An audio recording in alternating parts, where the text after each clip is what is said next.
think Japanese four most wanted explained. But Japanese people do some crazy shit.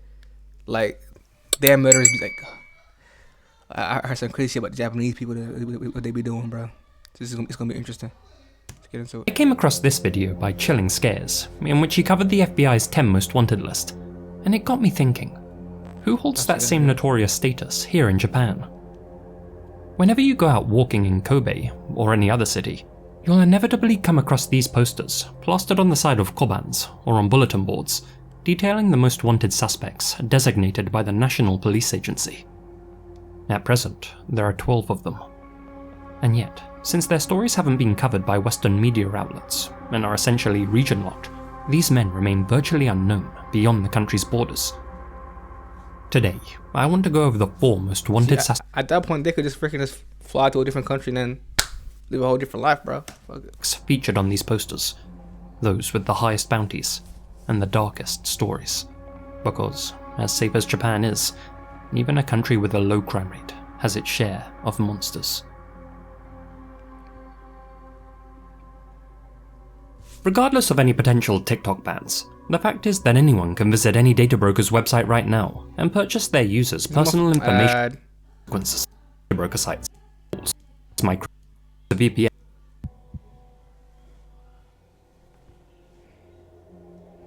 Fugitive number 1, Kogore Hiroshi. Bounty, 3 million yen. In Get 3 million. What's that in AU, bro? Come on, 3 million in AU.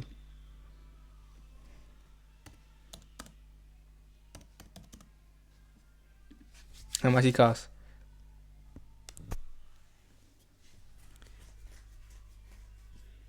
It's only 33,000. That's not even that much, bro. That's a lot of money, but that's not that much money for one of the most wanted people in Japan. 1998, a brutal incident occurred in a residential area of Gunma, where 3 members of the same family were slaughtered in their own home. The perpetrator remains at large to this day. Gunma Prefectural Police continue their relentless pursuit of the suspect, Kogore Hiroshi, and are calling for new information from the public. Matchup. At the time, 28-year-old Kogore worked as a delivery driver for a transport company. His duties included making bi-weekly deliveries to a drugstore, one staffed by an 18-year-old woman with the surname Ishii. Kogore wasn't very good at social interactions, but after encountering Ishii multiple times, he developed a one-sided crush on her. One day, Kogore was invited by a co-worker to go bowling, and Ishii happened to be there. Kogore was strangely talkative that night, unlike his usual self. When Ishii mentioned that she liked driving, Kogore eagerly responded, "Wow, what a coincidence. I love cars too." Despite his alleged love for cars, Kogore only drove a regular, unmodified vehicle, but soon after that interaction, he proudly announced that he had purchased a brand new sports car, a Nissan Silvia. See, niggas be doing anything for the hoes, and they be fucking up for the other niggas, man. Come on, like. So, nigga heard that the girl like fucks with cars, and he's like, yeah, I fuck with cars too. And and the only car he had was a regular car with no mods on that bitch. And he's like, so this girl just made this nigga buy. He didn't make this nigga buy, but like he bought a sports car just to impress this girl.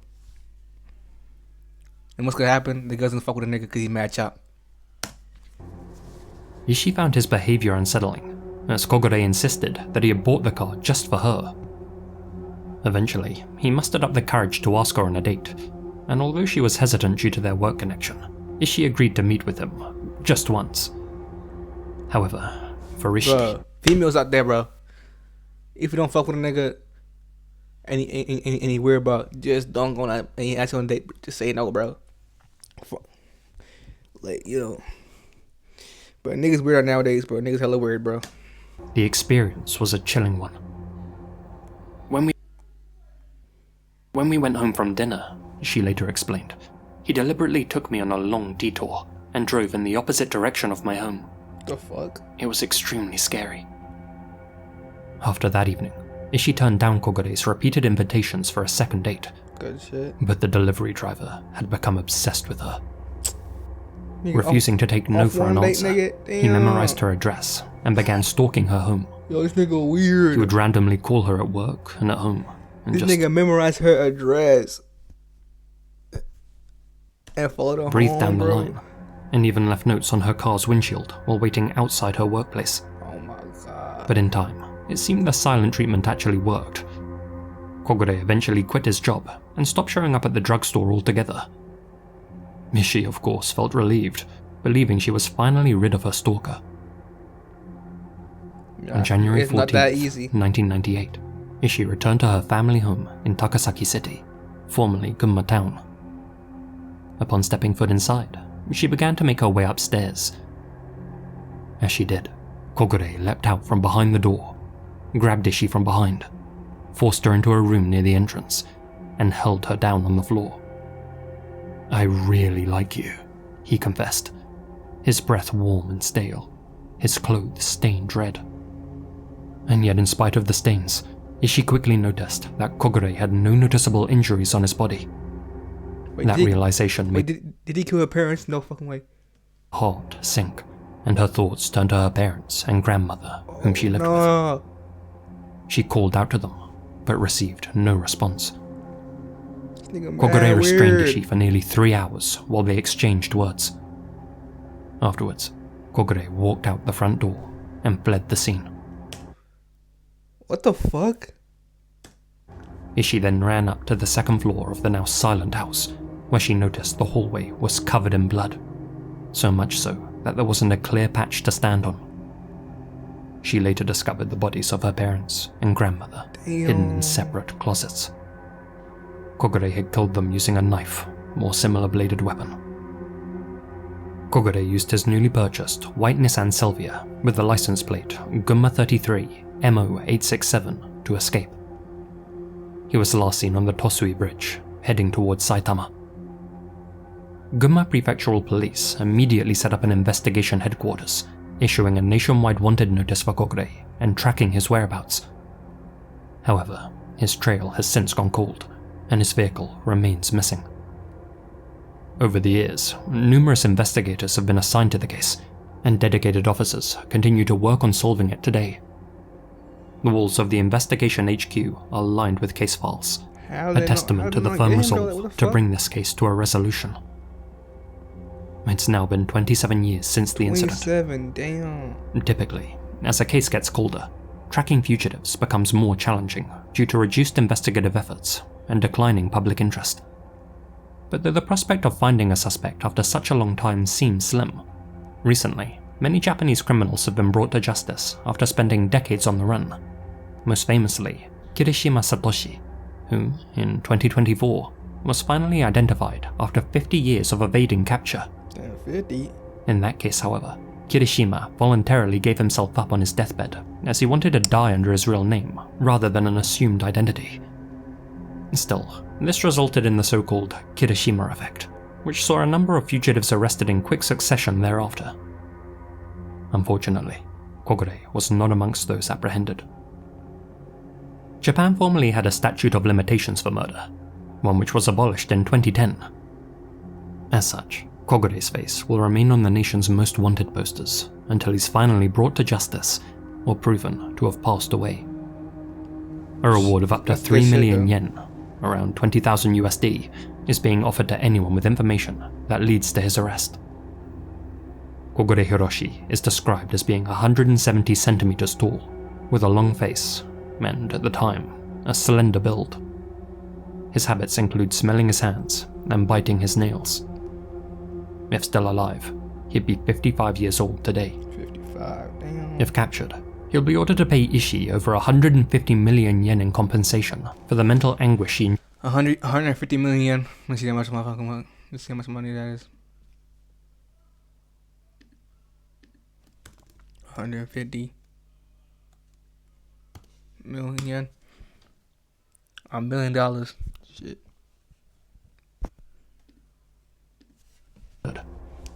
Though I think that would be the least of Kogure's worries, because, given the heinous nature of his crime, if found guilty, he'd almost certainly be given the death penalty. Nigga, good shit, nigga, good thing. Fugitive number 2, Hatta Yoichi. Bounty, 8 million yen. 8 mil.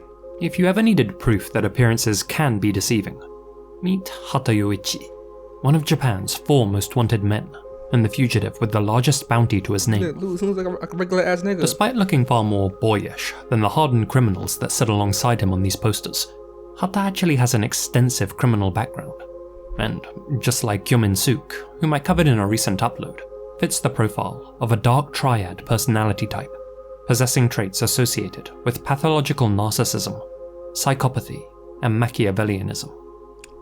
Not only had the 28-year-old Hatta spent his adulthood exploiting the welfare system and scamming strangers on the street, but he had developed a habit of causing disturbances in restaurants and at train stations to relieve his stress.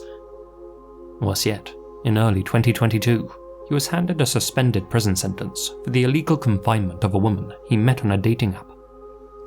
But the judge would have been wise not to let him off so easy, for just a few short months later, Hatta chose to do something heinous enough to land himself a place on this poster.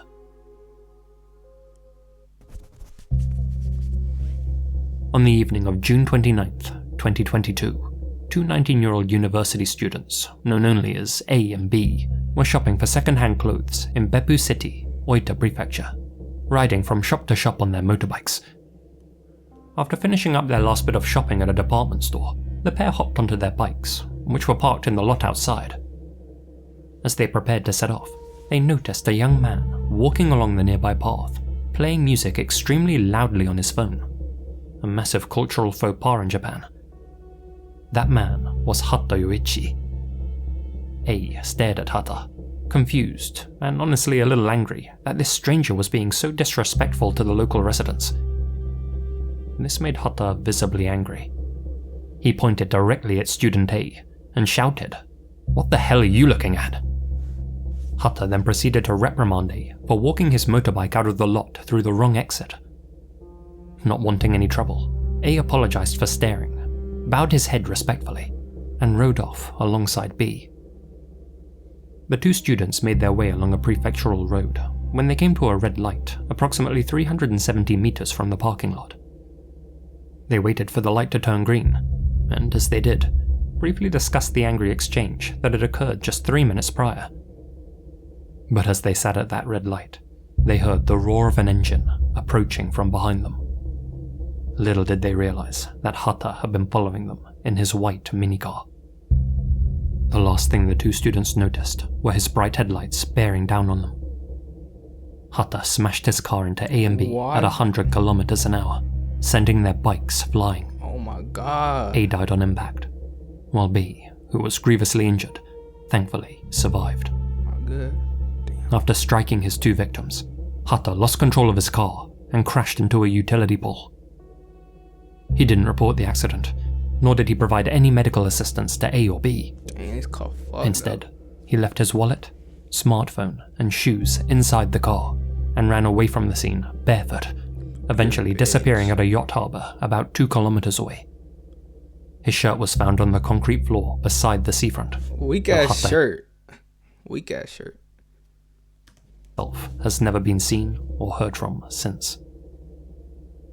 In September 2023, the National Police Agency designated Hatta as one of Japan's most wanted men, stating that he was being sought for a road traffic violation. A public reward of 3 million yen was offered to anyone who could help bring him to justice.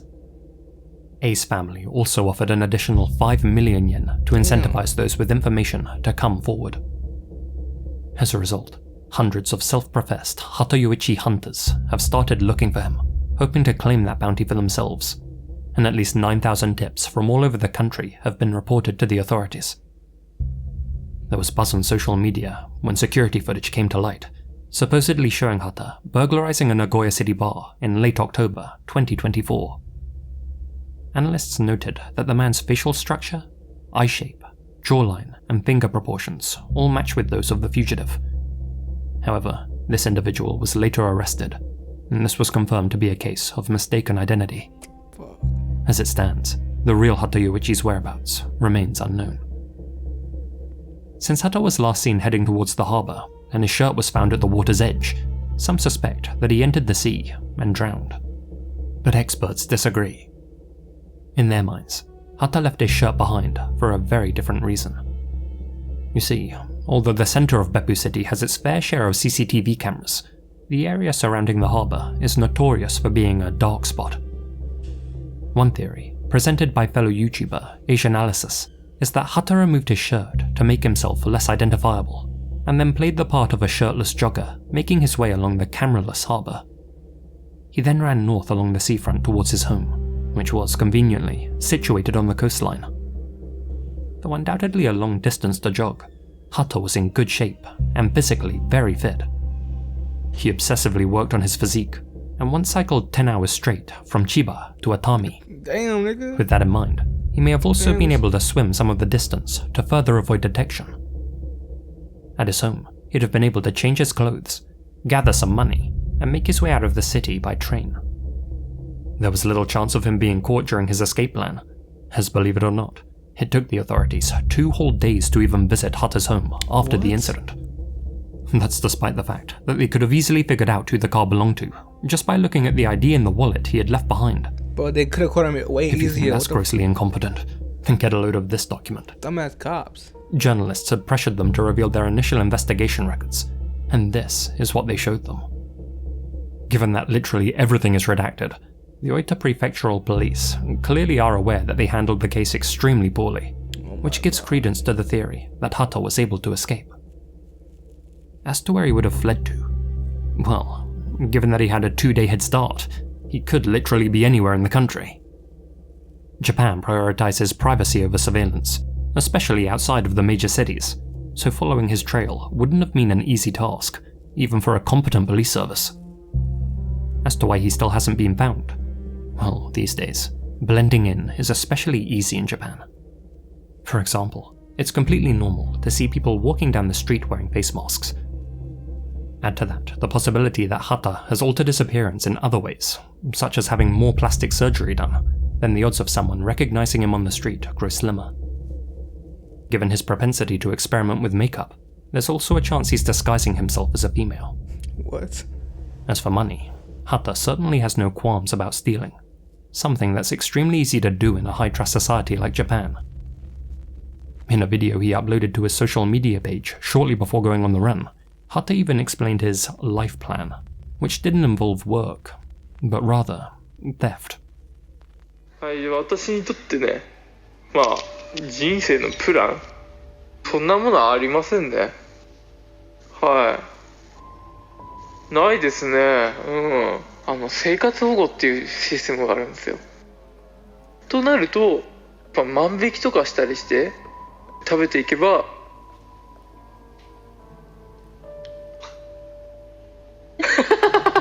This guy hella weird. あとは置き引きとかっていう、トイレに行くときに人が荷物を置いてきますよね。それをまあバレないようにいただくという。するとただで物が手に入るんですね。 Oh my God, this guy.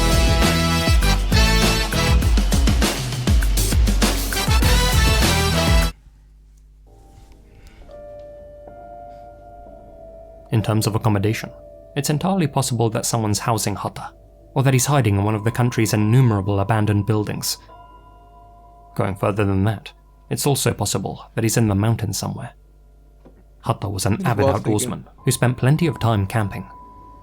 He not only had the will to survive, but also the stamina and knowledge to do so in the surrounding mountains if need be. In fact, the only thing Hatta loved more than the woods was himself. Even when behind bars, other prisoners noted that he spent hours staring at himself in the mirror, fixing his hair and examining his skin, and his ex-girlfriend even confirmed that he had rigorous beauty routines. What time will it be? I'm going to put on makeup and style my hair now, so it will probably be 9 o'clock. I personally can't see such a self-obsessed person intentionally ending it all, and strongly suspect that he is still out there somewhere. The mother of the deceased student, A, later told the media, With the help of many people, our family is trying to get back on our feet and move forward one step at a time. We're worried about the fact that the charges have not been changed and that the statute of limitations is fast approaching. Indeed, Hata is still not listed as being wanted for anything more serious than a road traffic violation, leaving many people wondering, why? The statute of limitations for a road traffic violation is 7 years. If his charges aren't changed, then Hata will be able to eventually come out of hiding and face no repercussions for his actions. Hata's own grandfather has since told reporters, when the statute of limitations expires, I'll welcome him back warmly. Bro, no I'd way. like to say that Hata's current traffic violation charge is some sort of police tactic, a way for them to stop him from doing something drastic before they catch him. But in reality, it's simply because, in their own words, they can't be sure that Hata intended to kill anyone when he plowed into his victims. Ace father. That nigga definitely wanted to do that. That was his fucking plan. Like, oh my God. Takes umbrage with that, arguing that this is a clear case of murder in which Hata used his vehicle as a deadly weapon. Almost everyone but the Oita Prefectural Police agree. As if to confirm that the young killer knew exactly what he was doing, while in prison awaiting trial for his illegal confinement charge, Hata was overheard speaking with a member of the Japanese criminal underworld.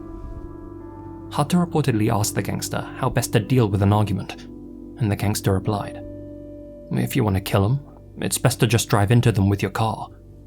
That way, it'll be seen as an accident, and you'll only be charged with a traffic violation." It seems Hata was acting on his advice. Bro, what the fuck? Victor May's family have rigorously campaigned to have Hata's charges upgraded to murder. But as of right now, the Oita Prefectural Police have refused to make that amendment. In the minds of some, that's because they want to wait out the current statute of limitations.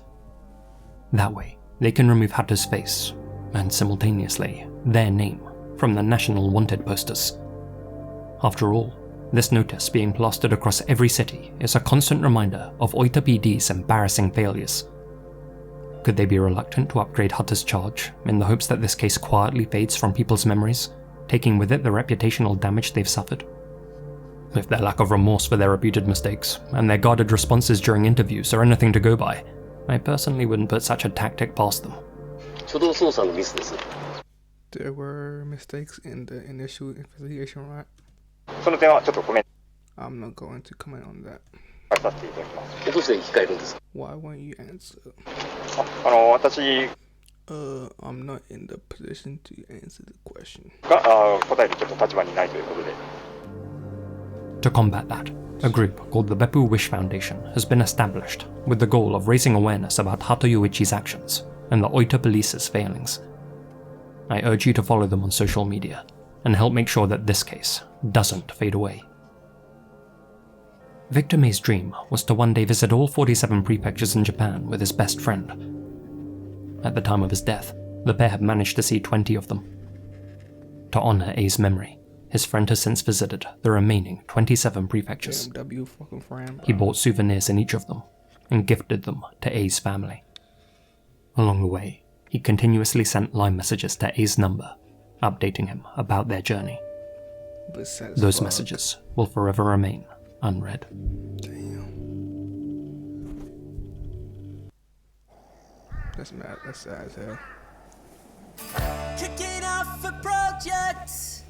What you gonna do?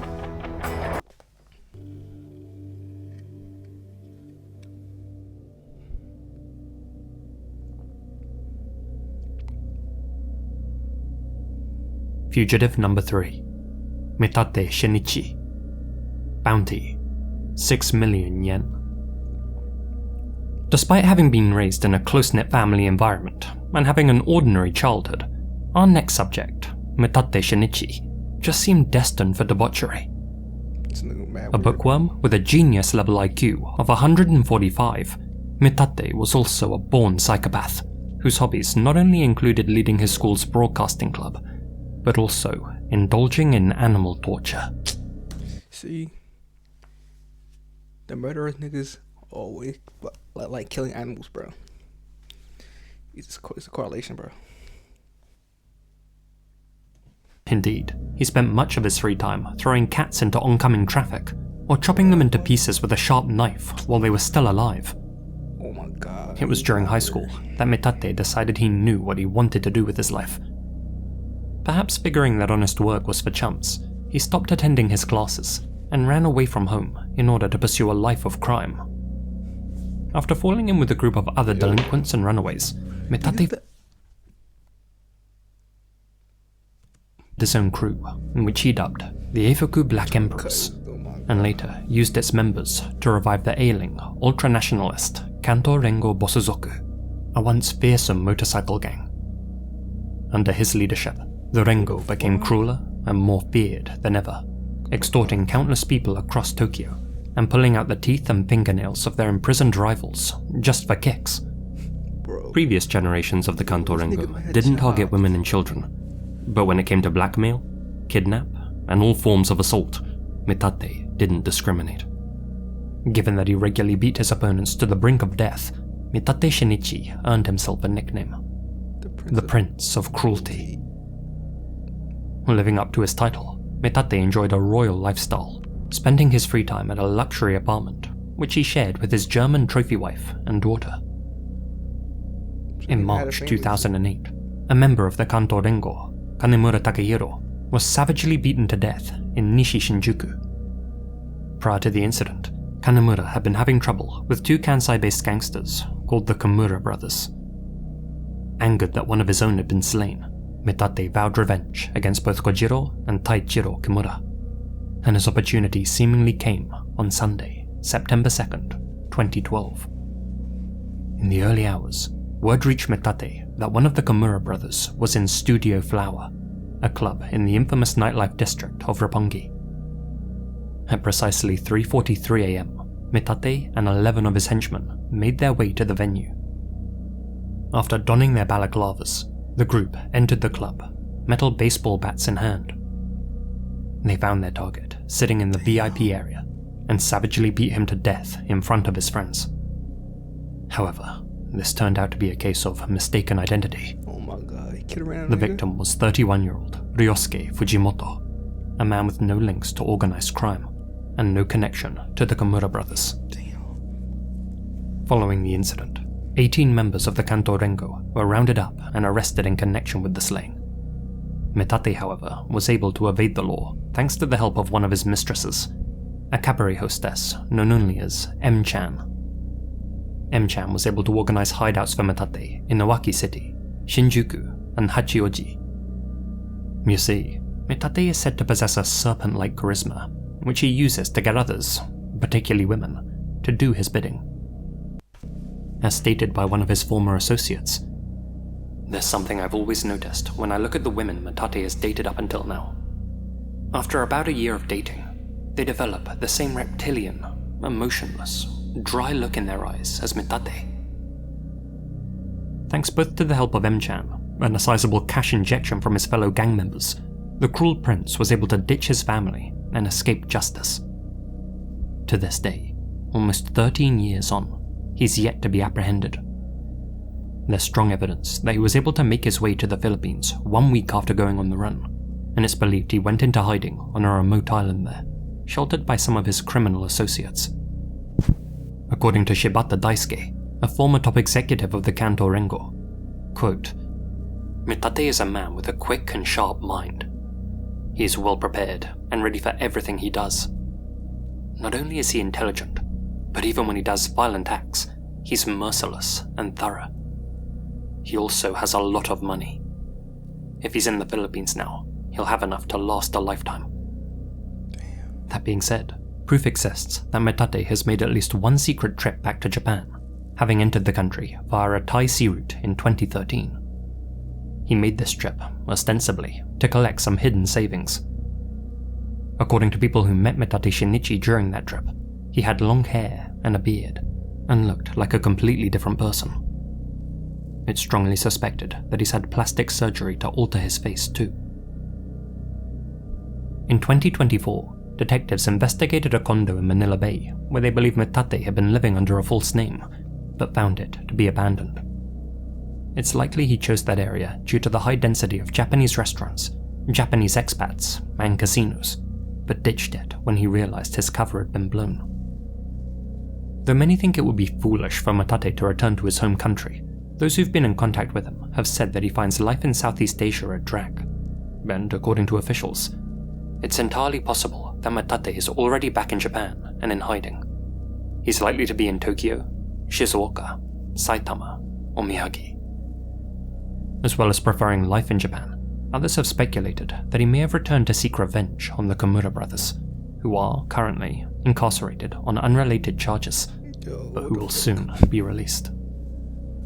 The Japanese National Police Agency is offering 3 million yen for information that leads to Metate's capture, an amount that'll be matched by a private entity personally interested in seeing him behind bars. It's like 6 million.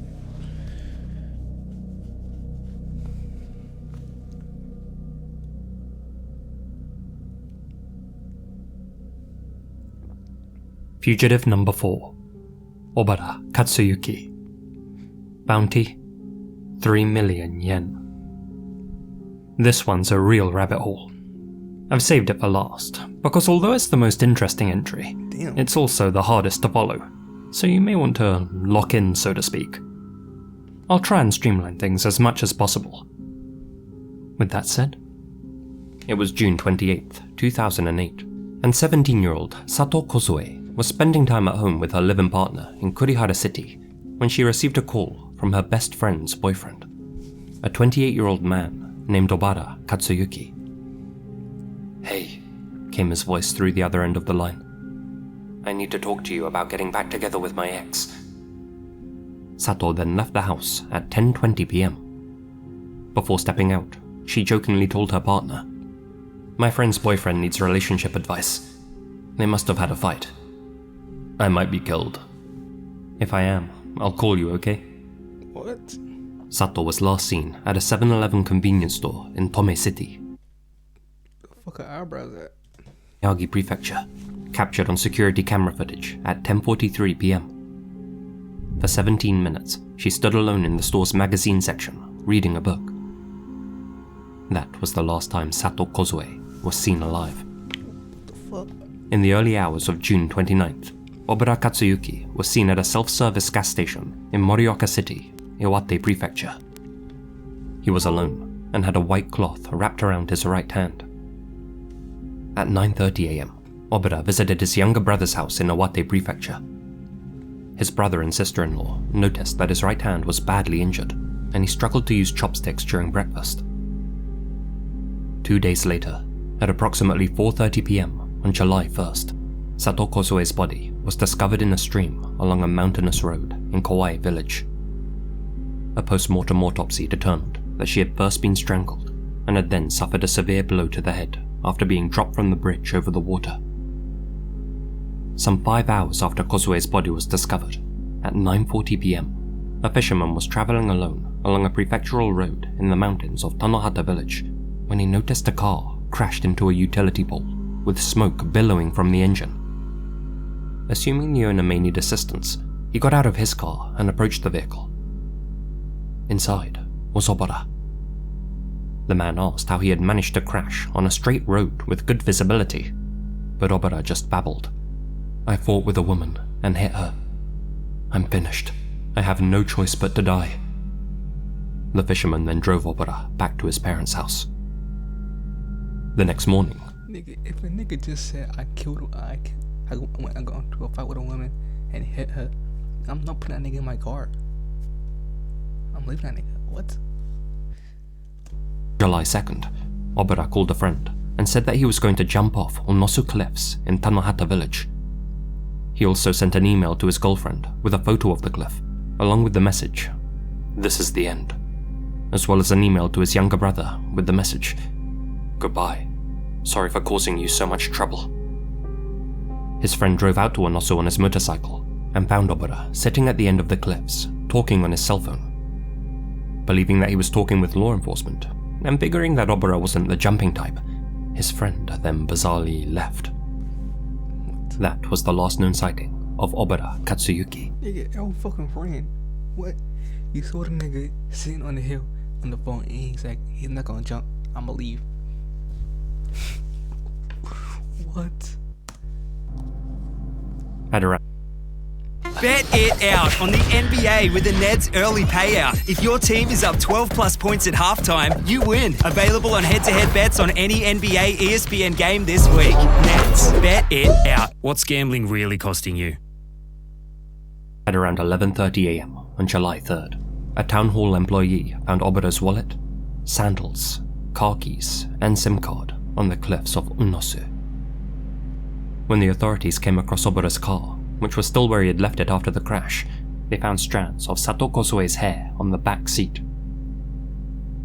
Though no motive could be established, the police theorized that after luring Sato out to the kombini, Obura strangled her inside his vehicle and then dumped her body into the nearby river. But had he now really jumped into the ocean to avoid justice? The authorities searched the sea area up to 100 meters offshore, but found no trace of Obura, nor any physical proof that he had jumped. As a result, the police concluded that Obura had faked his demise and gone on the run. And on July 29th, Obura was put on the nationwide wanted list. Though traditionally, a bounty can only be placed on a suspect who's been on that list for 6 months, Obura's bounty was announced after just 3. Damn. But here's where things take a turn. After uncovering some new facts and inconsistencies in the case, former police officer and freelance journalist Akio Kuroki began conducting his own investigation. After taking his findings to the media, Kuroki stated his belief that Obura was being framed for a crime he hadn't committed, and that Sato Kosue was slain as part of a revenge killing and was the victim of mistaken identity.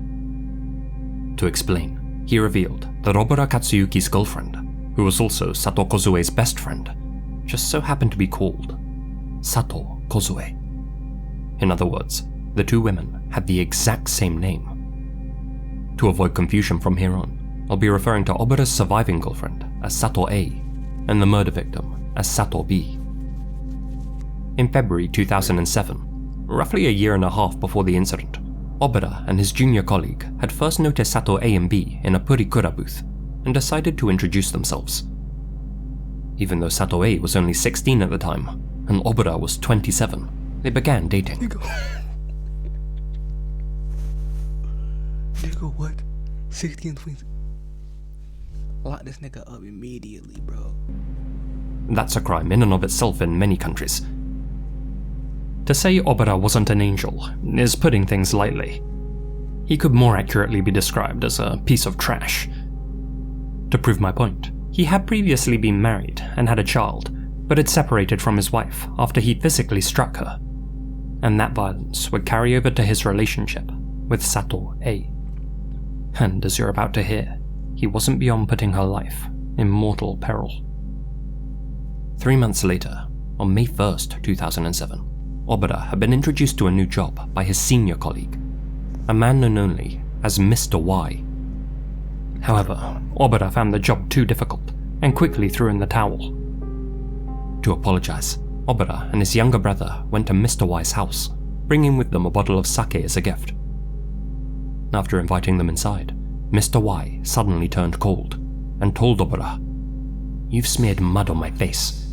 Pay me 1.2 million yen as compensation for this inconvenience. If you can't pay, leave your finger behind." Mr. Y then threatened Obura by placing a katana in his mouth and forcing him to sign an IOU. Y then said, "Write down a guarantor. Namely, someone who'll pay, either with their money or blood, should Obura fail to honor his debt." Obura asked his younger brother to be the guarantor, but he flatly refused, saying he didn't want anything to do with this. As such, he instead wrote down Sato A's name and cell phone number. According to the later testimony of Sato A, Obura came back trembling and bleeding from his pinky finger, and there was blood on his white jersey. He explained how Mr. Y had threatened him with a katana, but failed to mention how he had used her as his guarantor. Together, Sato A and Obura went to their local koban and filed a complaint against Mr. Y. Unable to pay off his debt, and fearing that the police wouldn't protect him, Obura went on the run for about a year. While in hiding, he happened to search his name on the internet and discovered that Mr. Y was searching for him. Under the username the Yakuza, Y was posting photos of Obura's face to online message boards and forums, offering a cash reward to anyone who knew where he was. Around that same time, Obura was told by a former co-worker, "If Y finds you, he'll kill you." As such, on June 28th, 2008, the same day Sato B went missing, Obura called Sato A and told her that he wanted to withdraw their complaint against Mr. Y. She asked why, but he wouldn't explain. By this point, Sato A had long been fed up with Obura's antics and angry outbursts, and so she decided to break up with him. Obura had almost no money and less than half a tank of gas in his car, and so was unable to drive to her home. Instead, he persistently contacted her by phone and email, saying, "I really want to withdraw that complaint, but we filed it together, so I can't do that unless you're with me." When Sato A refused to respond to Obura's calls, he contacted Sato B. With all this new information having been revealed to the public by the freelance journalist Kuroki, the police then stated their belief that Obura must have killed Sato B to clear his debt with Mr. Y. It seems that according to their deal, by slaying his guarantor, Obura's debt would have been erased, and since both his girlfriend and her best friend shared the exact same name, Mr. Y would have had no idea he had substituted Sato B for Sato A. But here's where things take another turn. Obura clearly wasn't the nicest guy in the world, but was he a killer? Well, a sizable number of people following this mystery online don't think so, and instead believe that he was the victim of a cover-up. Firstly, at the time of the incident, Obura was dealing with a serious hand injury, one he had reportedly sustained on the morning of July 28th. His doctor claimed that this injury was so bad it would have rendered him incapable of strangling anyone. Secondly, Obura became noticeably distraught on June 1st when Sato B was discovered, telling everyone that someone was now after him. But at that point, the police hadn't publicly announced that they had found the young woman's body, suggesting that someone else, possibly Mr. Y, had personally told him that she was dead. Thirdly, Obura's father told reporters that his son was being blackmailed for 1.2 million yen by Mr. Y, and that a complaint had been filed with the police, but the authorities denied ever receiving such a report. The police later backtracked and claimed that Mr. Y had only demanded 150,000 yen and had not actually threatened anyone. Off the record though, Mr. Y himself later admitted to threatening Obura and forcing him to provide a guarantor, though denied all the other assertions against him. And if all that wasn't suspicious enough, remember Akio Kuroki, the journalist who conducted his own investigation and made most of this information public? Well, on November 2nd, 2010, he just so happened to be found dead in his car from carbon monoxide poisoning. With all that in mind, a plausible scenario is that the real culprit, Mr. Y, blackmailed Obura as we established, and then threatened to kill his girlfriend if he didn't withdraw his police report. Unable to do so, Obura sought help from Sato B, frantically explaining his situation over the phone. That could explain why she had jokingly told her boyfriend, "Obura needs relationship advice. I might get killed." The pair then chatted outside the Konbini on June 28th, and afterwards parted ways. Sometime between then and the time that her body was discovered on June 1st, Sato B was killed by Y and/or his associates, who mistook her for Sato A due to their shared name. Suspiciously, Mr. Y was absent from work between June 28th and June 30th, supposedly due to illness. If the Awate Prefectural Police had taken Obura and Sato A's victim report seriously, they may have actually been able to prevent Sato B's slaying. However, they failed to look into Mr. Y. If that were to come to light, it would be a huge blow to their reputation. And so, in the minds of some, they instead opted to cover up the situation and pin the blame on Obura. Realizing he was being scapegoated, Obura then tried to fake his own demise and went on the run. Adding to that theory, if Obura had faked his death and bled as the police asserted, he would have had to escape barefoot, since, as I mentioned, he left his sandals by the cliff. Thing is, it's a 3-kilometer trek from the Onosu Cliffs to the National Highway, and from there, there's no public transportation, so he'd have either had to hitch a ride to escape, or walk for miles back to civilization. But what if Obura was picked up by Y and his associates along the way? Could he actually be buried somewhere in those mountains? Still, that's all online speculation, and having presented all the information, I'll let you decide what you think. But it's crazy. Today, Sato B has been dead for as many years as she was alive. The authorities are adamant that Obara Katsuyuki is not only responsible for what happened to her, but that he's also still on the run, rather than in the ocean or under the earth. As such, he remains one of Japan's most wanted fugitives, with a sizable bounty still on his head.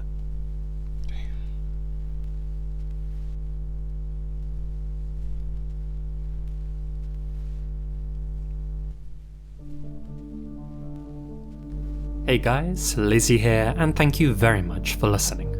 I'd like to say a huge thank you to all of my supporters here on YouTube and over on Patreon, especially my biggest supporters: George Lopez, Holly Lyons, Zach Horgan. But this video was fucking crazy and interesting too.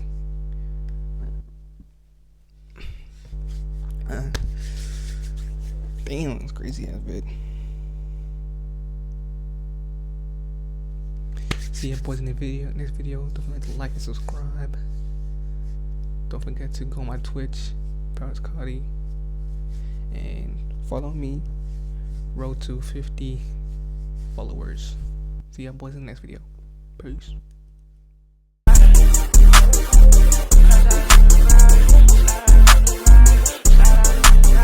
Chasing my dream, got a feeling money calling. All is out of my dream, rock out fashion, bitch, I've been sorry. I get back with you niggas, I feel out of place. Feeling me taking this switch to the right.